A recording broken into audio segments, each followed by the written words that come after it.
Hi, my name is Mandolin Royal, and today I want to do a video talking about dual purpose, what it means, and what it looks like. This is probably going to be part one because it's a pretty extensive topic as it turns out. And I've learned a lot about it over the last 7 years when we started to make that commitment to having a purpose for every single bird we hatch. So it starts, of course, with the egg. And this is a 63-gram pellet egg that came out of this pen today. These birds are anywhere from 20 to 23 weeks old. So I'm watching who's laying and when, how they're laying. And I will admit to spending a disproportionate amount of time in my barn staring at chickens. It's important. So these guys are grouped in here just for more growth. I'm not hatching from them. They're too young. They're unproven. But they made the cut to get it this far in the flock. So back in the fall, I hatched about 80 offspring, and I wasn't that picky on whose egg I was hatching. I just wanted to fill everything up and do one big grow for the fall.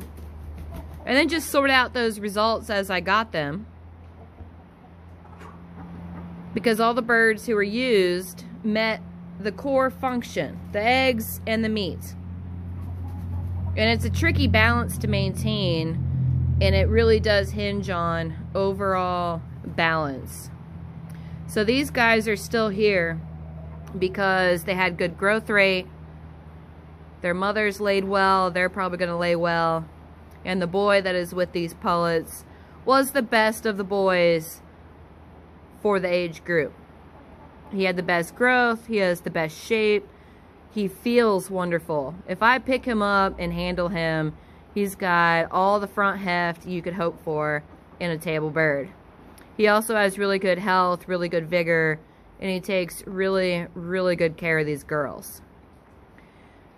So in the pursuit of dual purpose, I figured I could use a breed standard as my guide for what's a call for, what's a breed for, and what's a call against.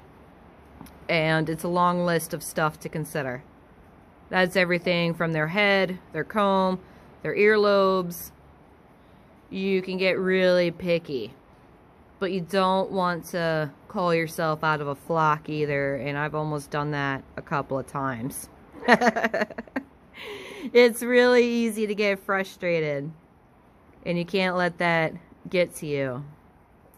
There's been a couple of times where I just wanted to start completely over, but you can't do that. You gotta start with what you have and work with what you got. So Mr. Big Guy over there, he's 8 pounds and a couple ounces. And he has a lot of everything. I can surely pick him apart and find his flaws, but all the flawed boys are over here. That's a dinner pen. Every bird in there is probably going to end up in the freezer unless I find a reprieve at the final hour. There's some other grow outs that are younger over here. They're going to get more time to show us what they're made of. But this group has my attention now because they're coming into laying, which means they're coming into potential hatch time.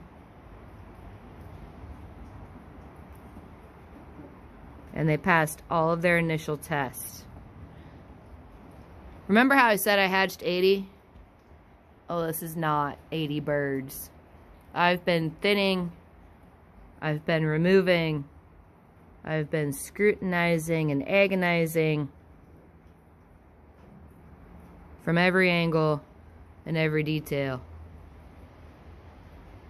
And what I have left, they still have faults. That's part of it, man. The whole point is to keep the freezer full, keep the eggs coming strong, keep hatching, keep growing.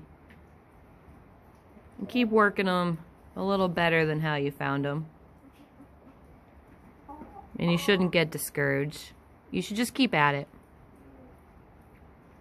So the basics is the feel. Every bird in here passed the feel test. These duds over here, they're gonna look marvelous in shrink bags, and we're gonna do that probably next week. And we'll do a side-by-side comparison of the live bird to the packaged bird and show you what that looks like. For dual purpose though, for meat and eggs, the most important part of the body structure is going to be your length, your width, and your depth of body. And I'm still working on body depth. Like if I can show you this guy, he has the length and he has the width, but there's more that could be there in the chest. Every season I'm looking for incremental improvements in that area. We're coming into laying hour. That's why they're hovering around the nest box. But you just always want to be keeping an eye on them and watching them and looking at them every chance you get. Put your hands on them, handle them, make sure they pass the field test.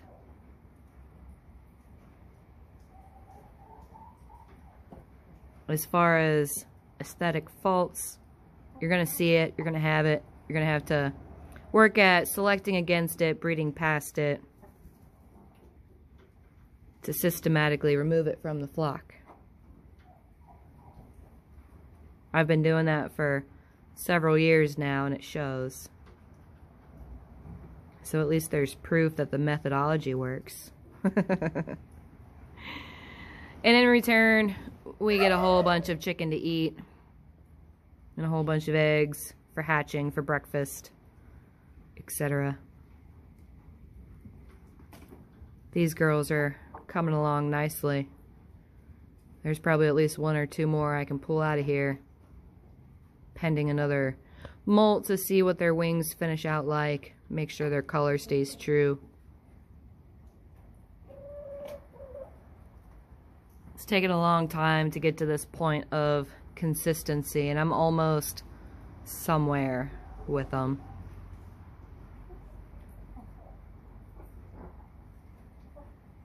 I've got 2 egg trays in the incubator to start this all over again. The work of it never stops. You always need to keep the flock moving forward. There's always something to breed against, and there's always the positive traits to select for. But I'm pretty happy with where we're headed. I'm pretty happy with where they're at. And that's in comparison to where we started. I didn't start with perfect birds, and I still don't have perfect birds. But I've got them headed in the right direction.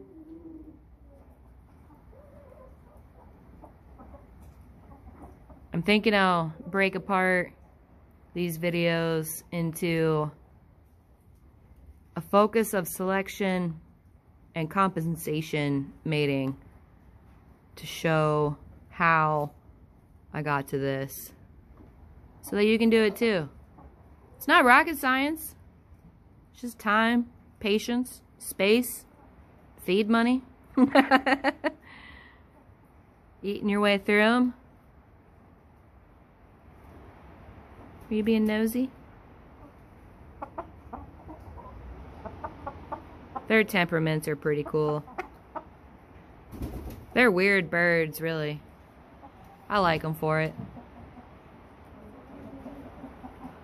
But I'm going to cut this off and get back to work and think about how I'm going to describe what I've done here. I love it. I'm going to keep doing it. And I want to teach you guys how to do it too.